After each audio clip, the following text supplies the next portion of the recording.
அனைத்து யூடியூப் நல்லுள்ளங்களுக்கும் என் இனிய மாலை வணக்கம். இதுபோன்று மாலை வேளைகளில் நம் வீட்டு தோட்டத்தில் நம் பிள்ளை மனைவிகளுடன் அன்பாக இருந்து அமர்ந்து பேசி மகிழ்ந்து விளையாடும் தருணம்.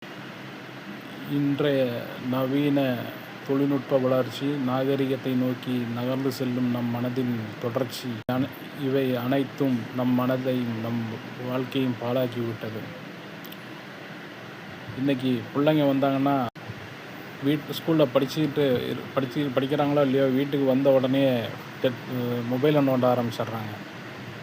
இது மாதிரி நம்ம வெளியில் ஒரு பிக்னிக், இந்த மாதிரி ஈவினிங் டைம் ஒரு சின்ன ஒரு ட்ரிப்பு மாதிரி எங்கேயாச்சும் பக்கத்தில் இருக்கிற பார்க்குக்கோ இல்லை இது மாதிரி தோட்டத்துக்கோ நம்ம போய் உக்காந்து மனம் விட்டு பேசி பழகி சந்தோஷமாக வாழ்ந்தாவே ஒரு